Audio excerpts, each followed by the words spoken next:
Assalamualaikum warahmatullahi wabarakatuh. Good morning everyone. Today I will be discussing the efficiency of internal combustion engine or ICEs with a particular focus on spark ignition engines. Alright, let me introduce myself first. My name is Muhammad Hazri Iqbal bin Jamaluddin. He is my groupmate, Nur Zikri bin Nur Salim, Muhammad Wafiq bin Muhammad Sani, Santis Warren adalah Kiran. Okay, let's start with introduction. This engine have been a fundamental part of automotive technology since the late 19th century. However, despite the widespread use, they typically operate the thermal efficiency below 35%. This means that a significant portion of energy we put into this engine is lost as heat, primarily through exhaust gases and cooling system.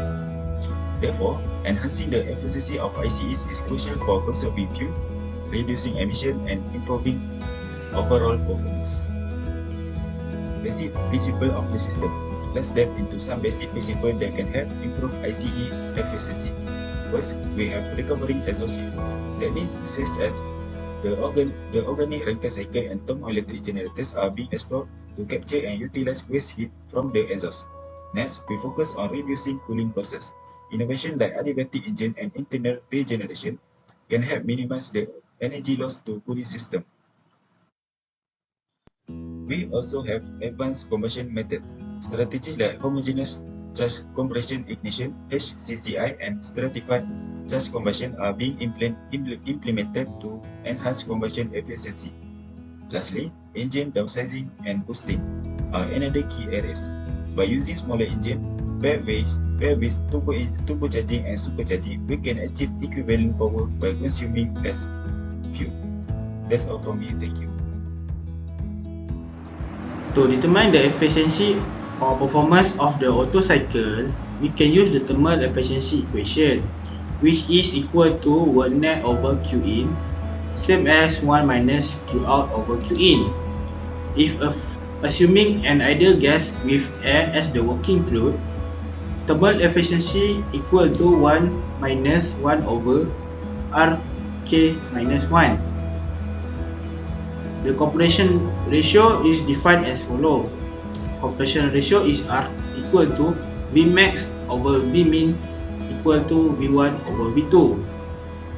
In general, referring to equation, the thermal efficiency of the Otto cycle increases as the compression ratio R is increased. The higher the compression ratio R, the higher the Otto cycle efficiency obtained. However, in actual condition, this does not happen as such. This is because the compression ratio R is limited to a certain value, since a very high compression ratio R will result in knocking and engine failure. Method of performance analysis. Optimization of combustions. This method uses high compression ratios and advanced combustion strategies like HCCI or stratified charge. This method also reducing mechanical losses and optimize fuel-air mixture. Next, advanced ignition systems. These systems introduce systems like corona or turbulent jet ignition for faster and more efficient combustion. Next, engine downsizing and boosting. Reduce engine size and use turbocharging or supercharging to maintain power output while improving efficiency. Lastly, assessment metrics. This method use measure indicated mean effective pressure, IMEP, and brake thermal efficiency. This method also evaluate improvements in fuel consumptions and emissions reduction. Next, we move on to the schematic drawing and explanation. So here we go. Figure 10 shows the pressure trace of SI engine, which the area A denotes the heat transfer losses. As we discussed before, cooling losses can account for over a third of the energy in the injected fuel, making them a major factor in the engine's energy balance, comparable to the mechanical work output. So, what if we could reduce or eliminate these cooling losses? If we examine the pressure trace of a fiery engine, we can see that if the cooling losses represented by the area A did not occur, the area of the circle would increase This would result in more mechanical power would be transferred to the piston. However, it comes at cost. More energy would be lost through the exhausted gas. And when the exhaust valve open, the pressure and the temperature of the exhaust gas would be much higher. This means while more power would be generated, the exhaust gas will carry away more enthalpy, which can have implications for the engine's overall performance and efficiency. Next, we see the initial flame development after ignition's point.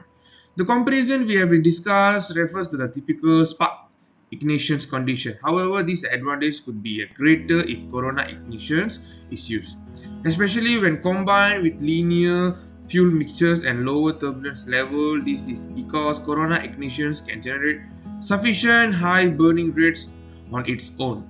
By using this system, we can improve burning efficiency and reduce the heat transfer to the engine walls and enhance engine breathing.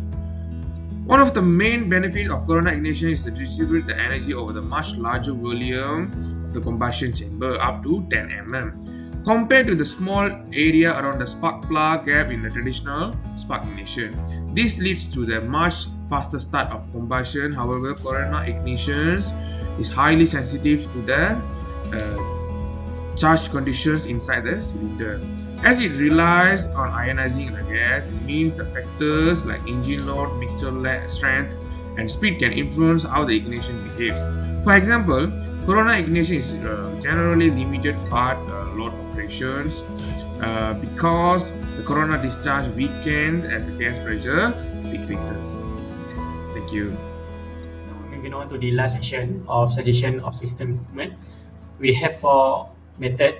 The first will be thermoelectric generator, TEGS, convert the heat generation into electricity using the seatback effect to capture waste heat from the exhaust gas, improving system energy recovery.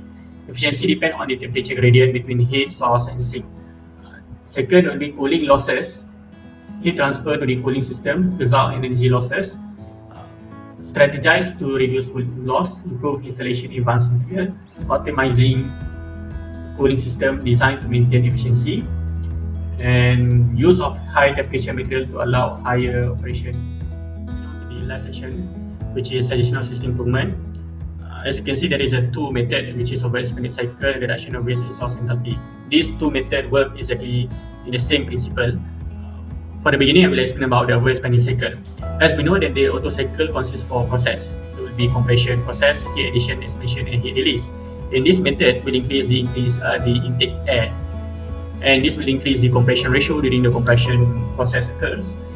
During the compression process, the mixture between the fuel and the air, the molecule of it will become more compacted, so that when the combustion process occurs, it will ignite and burns out this mixture more throughputly and increase the fuel efficiency, reducing mechanical and increasing the combustion engine efficiency. Notable application, as we know today, is a Nissan Altima 2018 VC Turbo 4-cylinder 2.5 liter engine.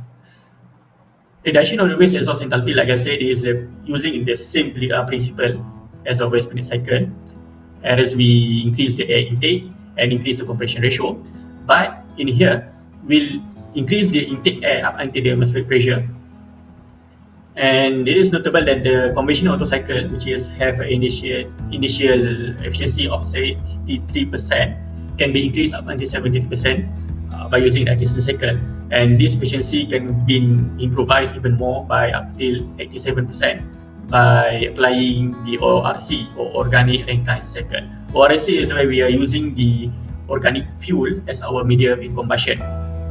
ORC can be applied in the low temperature, so when the combustion process occurs, it will be more efficient. So that's why we will increase the efficiency until 87%, utilizing exhaust enthalpy. So I think that's all from our group. Thank you.